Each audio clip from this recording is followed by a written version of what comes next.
একুশের চেতনা ও বর্তমান বাংলাদেশের রাজনৈতিক প্রেক্ষাপট। আজ ২১শে ফেব্রুয়ারি, রক্তস্নাত অমর ২১শে ফেব্রুয়ারি, মহান শহীদ দিবস ও আন্তর্জাতিক মাতৃভাষা দিবস। ১৯৫২ সালের এই দিনে মাতৃভাষার অধিকার রক্ষায় ঢাকার রাজপথে প্রাণ দিয়েছিলেন সালাম, বরকত, রফিক জব্বার সহ নাম না জানা অনেক বীর সন্তান। তাদের সেই আত্মত্যাগের মধ্য দিয়েই রচিত হয়েছিল আমাদের স্বাধীনতার বীজ। ২০২৪ সালের এই দিনে জাতি গভীর শ্রদ্ধা ও ভালোবাসায় স্মরণ করছে সেই বীর শহীদদের। ভোর হওয়ার সাথে সাথেই রাজধানী ঢাকার কেন্দ্রীয় শহীদ মিনারে শুরু হয় মানুষের ঢল। হাতে ফুলের স্তবক আর কণ্ঠে আমার ভাইয়ের রক্তে রাঙানো ২১শে ফেব্রুয়ারি গান নিয়ে আবাল বৃদ্ধ বনিতা শহীদ বেদিতে পুষ্পস্তবক অর্পণ করেন।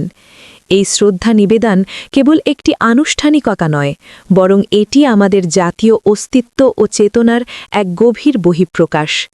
বিভিন্ন রাজনৈতিক দল, সামাজিক ও সাংস্কৃতিক সংগঠন সহ সর্বস্তরের সাধারণ মানুষ আজ এক কাতারে দাঁড়িয়েছে ভাষা শহীদদের প্রতি কৃতজ্ঞতা জানাতে। চলতি বছরে ২১শে আয়োজনে এক নতুন মাত্রা যোগ হয়েছে। বর্তমান প্রধানমন্ত্রী তারেক রহমান এবং রাষ্ট্রপতি মোহাম্মদ শাহাবুদ্দিন প্রথম প্রহরেই কেন্দ্রীয় শহীদ মিনারে শ্রদ্ধা নিবেদন করেন। এবারই প্রথমবারের মতো শহীদদের আত্মার মাগফেরাত কামনায় রাষ্ট্রীয়ভাবে বিশেষ দোয়া ও মোনাজাতের আয়োজন করা হয়, যা উপস্থিত জনতাকে আবেগাপ্লুত করে। প্রধানমন্ত্রী শহীদ বেদিতে পুষ্পস্তবক অর্পণ করে কিছুক্ষণ নীরবে দাঁড়িয়ে থাকেন এবং শহীদদের আত্মত্যাগের প্রতি শ্রদ্ধা জানান। এরপর মন্ত্রিসভার সদস্যবৃন্দ এবং ৩ বাহিনীর প্রধানগণও শ্রদ্ধা নিবেদন করেন।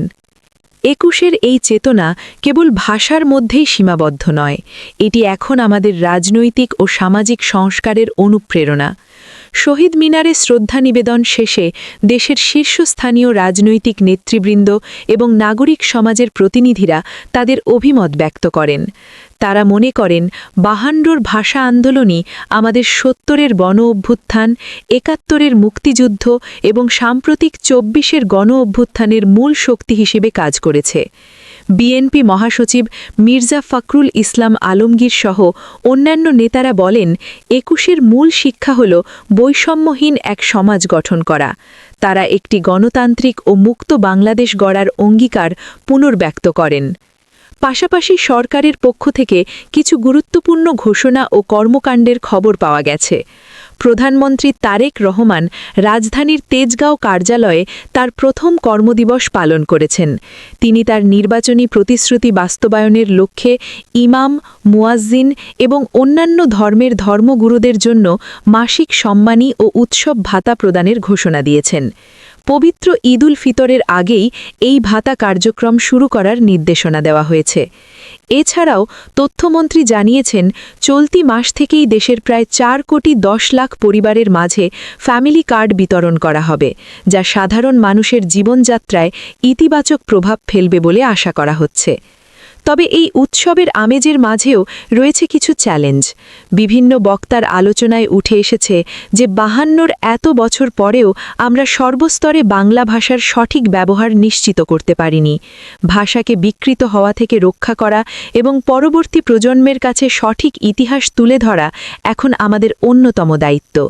দুর্নীতির করাল গ্রাস থেকে দেশকে মুক্ত করা এবং প্রশাসনিক সংস্কারের মাধ্যমে যোগ্য মানুষের হাতে দায়িত্ব তুলে দেওয়া বর্তমান সরকারের বড় চ্যালেঞ্জ বলে মনে করছেন রাজনৈতিক বিশ্লেষকরা। অন্যদিকে জামায়াতে ইসলামীর নেতারা এক আলোচনা সভায় বলেন, জুলাই বিপ্লবের চেতনাকে গুরুত্ব না দিলে দেশে আবারও স্বৈরাচারী শক্তির উত্থান ঘটতে পারে। তারা সংবিধান সংস্কার ও গণতন্ত্রকে সুসংহত করার ওপর জোর দেন।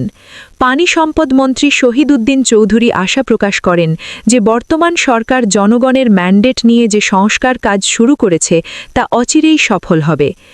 আজকের এই দিনটি আমাদের মনে করিয়ে দেয় যে মাথা নত না করার নামই ২১।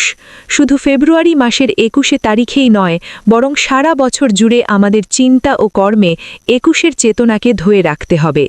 বিদেশি ভাষার আধিক্য বা অপব্যবহারের ভিড়ে আমাদের প্রাণের বাংলা ভাষাকে সমহিমায় টিকিয়ে রাখা এবং একটি সমৃদ্ধ বাংলাদেশ গড়াই হোক আজকের দিনের শপথ। এভাবেই চির অম্লান হয়ে থাকবে মহান 21শে ফেব্রুয়ারি এবং আমাদের বীর ভাষা শহীদদের স্মৃতি।